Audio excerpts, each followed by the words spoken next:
Hello everyone, and welcome back to some more Age of Empires 2 casting. And today I'm very excited to bring you this game.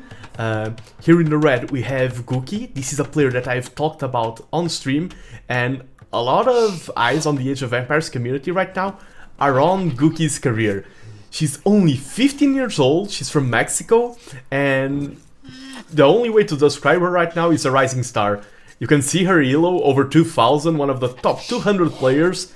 She has shown a stellar performance in tournaments, and this is my first time spectating one of her matches. So I'm very curious to see her playstyle, how she plays Age of Empires, and to share a little bit of her journey with all of you. She's playing, of course, with one of my favorite civs in the games, the Romans. And here in the south, the blue player, we have Sakaloa Torimas, another very high elo player, playing with the Tatars, a player from Argentina. And let's see how this match evolves. I'm very curious to see Gookie's playstyle, because a lot of the Age of Empires 2 world is driven by nostalgia. The game is great, in my opinion it's the best RTS out there currently, but a lot of players, a lot of the AOE2 community is nostalgia driven, and some people sometimes assume once the nostalgia wears out, is there a good game beyond all of that? And the fact that we have new players showing interest in the game, and not only showing interest but playing enough to reach such a high level at such a young age, I feel like this is amazing to watch. And in this matchup we have Romans versus Tatars. Of course, Romans are well known for their infantry. The infantry armor bonuses are... the armor upgrades from the blacksmith have double the efficiency, so their infantry can scale out of control quite fast. They also have more efficient villagers. All villagers from the Roman do everything 5% faster. They gather resources faster, they build faster, they repair faster, and which makes them a very strong and versatile civ just from that bonus alone. And finally, the one thing the Romans are also known for is the Scorpion play. Scorpions are not weak, but very situational. They're not a unit that can be used in every single game. But with the Romans, they have some peculiar bonuses like ballistics affecting the Scorpions. They have less or no minimum range, I think. They are cheaper, so Scorpions with the Romans can become a much more viable unit. And we see, of course, with high elo players, no mistakes, both of them doing very solid openings. The Tatar player only has 2 on wood, so maybe this could be very fast going up to scouts, could be some kind of militia pressure. And of course the goal of the Tatars usually is to build up towards cavalry archers. They have thumb rings and Partian tactics for free to upgrades that can make the transition into cavalry archers that much faster. They also have more food from the sheep. Their sheep are more efficient, and finally they have better bonus damage from hills when fighting from top of hills. But we see here this Arabia Gen is not a very hilly map. We see that both players' bases, if the battle goes towards a lot of attack or defensing, the bonus won't come into play a lot. Talking about map gen, we have gold in the back for Gookie, gold in the back for Torimas, a little bit more towards, not the back, more towards the side, a little bit more exposed. Quite an open front for Torimas. I prefer Gookie's map. If I was playing this, I would prefer Gookie's position a lot. We see Loom and we see Feudal on the way with 19 villagers. Of course, the Tatar player is going earlier towards Feudal. No barracks being placed. And this one is idle. Okay, so maybe we won't see any militia aggression. I'm assuming scouts from the Tatars, and I'm curious to see what the Romans will go for.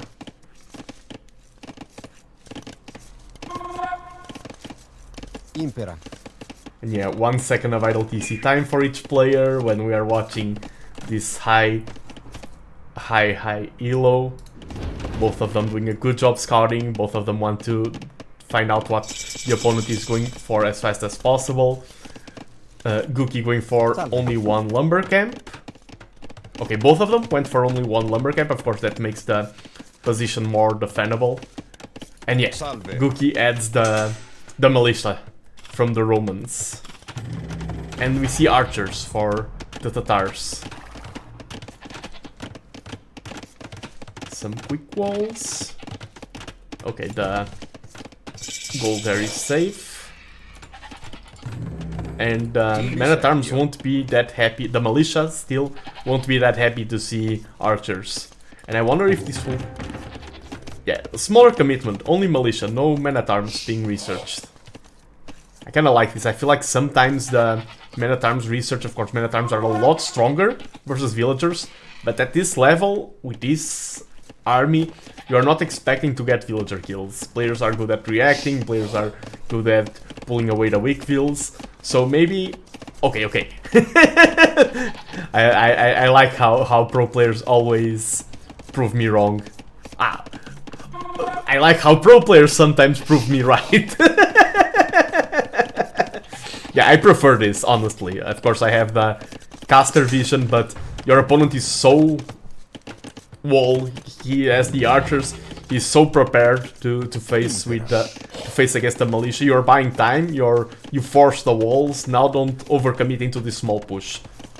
And we see, yeah, often when you go for the militia push, you then transition into archers because you won't have enough food eco to sustain any other unit. So this is textbook, and we see the blacksmith, so this could be archers into an early fletching, and that's one of the most aggressive and efficient builds in Feudal Age, because archers with fletching can start melting villagers right away. If you can find a window into your opponent's base, it's one of the most efficient comps at ending the game on Feudal Age.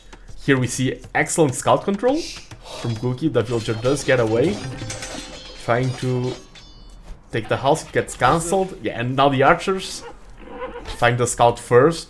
Good pick. And yeah, now Gookie's army will all get cleared up for free. Gookie also getting fletching. Both of them have fletching, both of them have double beat axe, and none of them have horse collar. Very little idle TC time. Same number of villagers. Of course, the Romans do get a little bit more economy. We see that tiny... this level of economy difference is absolutely neglectable. It can just be that some villagers have dropped off and others haven't, but the Romans do get a small eco lead from that tiny bonus of 5% efficiency. 5 versus 6. Yeah, the armies are even, so I don't feel like we're going to see a lot of damage being dealt in Feudal Age. And sometimes that's the goal of your attacks. Gookie is buying map presence, she bought herself time to build these walls. Sometimes you are focusing too much on what you gain from villager kills, what you gain from idle time. This is already enough, just the fact that you know that behind this you are safe to go Castle Age. A lot of lower elo players want to go for quick Castle Age, but they don't understand that you need to buy yourself a position to reach Castle Age without being eliminated, without losing the game still in Feudal. Both of them keep the constant archer production. Yeah, if one of them gets outnumbered, and significantly outnumbered, not 1 or 2 archers, but 4 archers difference, then things could start looking very dire for the one who loses the archers. Box formation, oh, they are looking, of course, at lower elo. One of the players will run towards the other and lose all army. The number difference would not be significant, but we see here 1 free archer kill. And when you play archers, numbers are vital. They are vital with any comp, but archers more than any of them. So every single archer that you can find, every single archer pick is a huge advantage you are gaining. You're denying your opponent's death ball, you're also expanding your own death ball. This is very important. We see that the Tatar player Sakalo Atorimas was the first one to reach Castle Age, and I have no idea how to pronounce his name, I'm sorry. And adding a second archery range, so yeah. This will be the transition towards cavalry archer, how Tatars are usually played. And I do wonder what the Romans are going for. Also an archery range. Yeah, that's also a thing you see at higher elo. A lower elo player with the Romans would be scared to go archers because they think, oh, archers are not my best unit, so I should be going for my strongest unit. But if they are the best unit for the circumstance you're in, then they are the unit you should be producing. And when you think about good and bad units, players often forget that in Feudal Age, with the exception of some minor bonuses, almost all units are equal for all civs. For example, Britons are known for archers, and they do have better archer production. But if you are fighting in Feudal Age, your archers have the same stats as any other archer civ. And same for the Tatars. The Tatars right now don't have any single bonus on their archers except the heal bonus. So even if the Romans aren't known for their archers right now, they are as strong as the Tatar archers. And we see a Vil pick, the first villager pick of the game. Second one, and archers are so good at applying this sort of pressure. They're the best unit at melting Vils in Feudal Age, by far. And yeah, 3 villager lead, now Gookie is in a much better position. Since no huge damage happened to any side, these 3 villagers are the huge damage. This is significant, and we see Gookie getting Bodkin Arrow and Crossbowman, Sakalatorimas also getting Bodkin Arrow and Crossbowman. Of course, now he also got Thumb Ring for free, so his archers are a little bit, now Crossbowmen, are a little bit better. But the numbers are in favor of the Romans, and the heal bonus is also in favor of the Romans. The upgrades are in for both players, now that Tatar win the heal, so you can't fight this. That you also don't need to fight this. We see ballistics going in for Gookie, and also for Sakalator. Very equal timings from both players. It's being very high level match. Every single detail is being down to the wire. Oh, we see some ballistics isn't in. Now it's in for the blue player. The heal bonus, but with these numbers, the heal bonus is not that relevant. And yeah, I mean, I was about to say, if you are Gookie, you maybe don't think about staying in archer for long, so just denying your opponent's death ball is good. But also, Sakalatorimas, I'm not sure if he wants to keep archer production, or if he wants to transition towards cav archers. We see a third archery range, so, oh, okay. Doubling down on archers, both of them. Because sometimes also, transitioning is a cost. You lose time, you lose resources, and if a match is very neck and neck, the time you spend at transitioning could be the time you give your opponent to win the game. So this is where game intuition comes into play, this is where experience comes into play. Both of these players, of course, probably have well over 1,000 matches, 2,000, 3,000. They have good intuition, they have good game sense, and they know, they feel I should transition, or they feel, no, I need to stay in the same comp. We see a lot of units going down for Gookie now, and she does have the pressure, the time pressure working against her, because she invested into more military for 3 archery ranges for production, while the Tatar player did that 30C, and we see Elite Skirm. That's, yeah, you feel like you are starting to fall behind on the archer battles. You transition towards Skirms, one of the most efficient counters of the game. But of course they are much worse at dealing damage to your opponent's eco. But now it's important to realize your opponent is starting to get the eco lead with PC. So you have 2 choices, either go in towards a lot of attack, and if you are adding skirmishers, maybe they aren't the best unit to go for a huge offensive. Here we see some fancy micro, but the other alternative is you match your opponent's boom or even try to outboom him. Of course, the game could be decided by a small fight or micro decisions, Now these battles are a lot harder for the Tatars to fight, since the elite skirms are here, and also if the Tatars switch towards Cav archers, the elite skirms are an amazing unit against the Cav archers. Oh, both players! I was saying that these players are playing at the same level. They even have the same plans for... Oh, that villager going down. Oh, there was another. I was about to say, how did that finish? They even planned the same place for the Siege Workshop Foundation.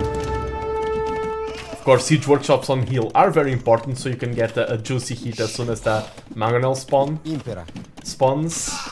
The Siege Workshop will go on this side, okay.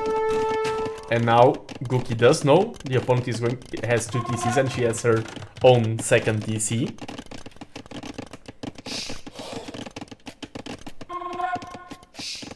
Yeah, there's still some... That's one thing from Gookie's pressure earlier on. I did say she bought herself a good map control, good position. We see here that the Tatar player doesn't have complete walls, his base is more of a mess, and that's because he was busy responding to those militia. He was busy walling in, and Gookie's finding more and more villager peaks. 5 villagers already, 6 villagers in total. This will be number 7.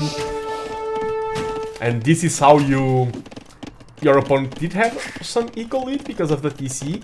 This is how you convert your military lead into eco lead. And now Gookie is starting to get quite a scary army, and this not only is the numbers scary, she has exactly what she wants to fight against this comp. Of course, at this elo players microing, trying to get as much value as they can from their units. See a lot of Mangonels being queued, and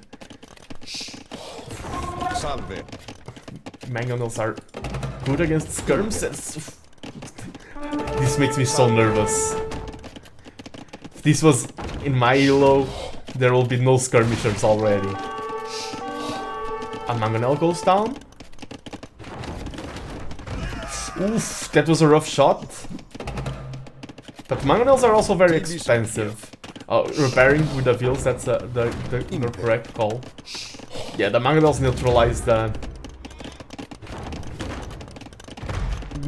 the skirmisher pressure a lot, and we see here a Mangonel in the middle of the trees. If this doesn't get microed, it will be taken down for free. Oh, the range. Oh. Here the skirmishers do run away. This is still a very neck and neck match. And we see stables. I like this. I like this play. As I said, the Romans are very versatile. And a lot of gold in the bank for Gookie. So she could add a lot of knights. If the food eco starts booming, she could even go imp. The main reason I think is that imp right now won't pay off that big. You won't gain a lot by going imp. It's more important to try and find the villager peaks. 3rd DC. So we have clearly a player here who is on the aggressive side of things, and a player focused on defending. These skirmishers is just a matter of time until they get all cleared out. Oh, I think that was just visual.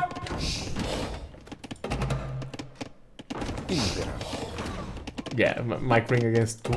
If you just get 1, nah, the skirmishers will all go down. Still, after all of these trades, the game is very even, both economically and military speaking.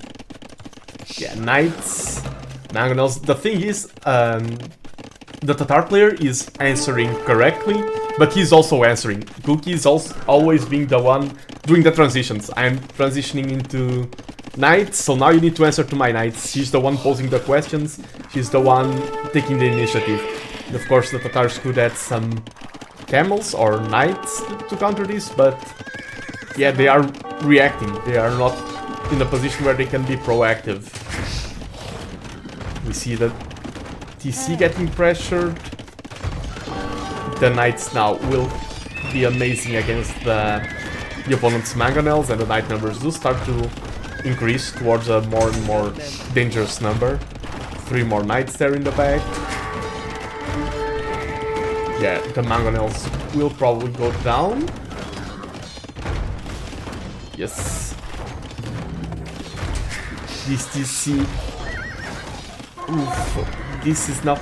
the Tatar player still has the villager lead, but the game is looking very rough. He has his own knights, just to deal with the mangonels. They are already worth it. Some knights do go down to the TC fire. And now the villager numbers are equal, but a military lead for Guki. She went on the offensive and this is paying off big time. She even adds the 3rd TC in the back. Yeah, villagers keep going down. 26 to 5 eco KD.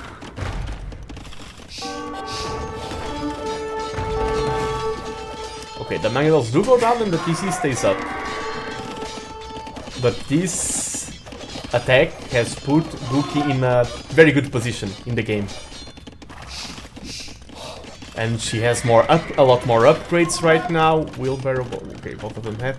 She's missing horse collar, that's interesting. A lot of stone, maybe to a castle for defense.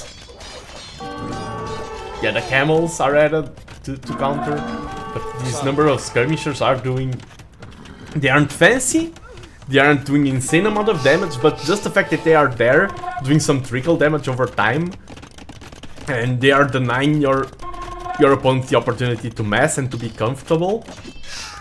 And now we see Guki taking the villager lead. She's completely on the offensive. Oh, that hole there is painful. That's just pain. That's not a misplay per se, that's just annoying. You feel so frustrated. The knights do get cleared up, and of course knights are better than camels against skirmishers, but the camels can clear up the skirmishers. Another onager gets added, but as soon as one threat is taken care of, another one just emerges. The pressure is not being eased out, and once again, now adding battering rams, once again asking the questions, doing the transitions. And behind this, your base is so safe, you're in such a good position. Your economy is stellar. And now the Tatar player will he add a castle? What's the play? You have 20 on stone. You need to do a play with that. If you're committing that much, because now Guki's eco lead is expanding not only because of the number of villagers, but also because they are working in more efficient positions. We see the pikemen here, amazing counters against the camels. And probably the villagers were going for to drop a castle, but their pressure got denied. Where are them? Oh, the battering rams destroying some production, making your opponent's base more open. Put his house for a little bit. Oh, this is desperate castle, completely on the defensive, and GG's called.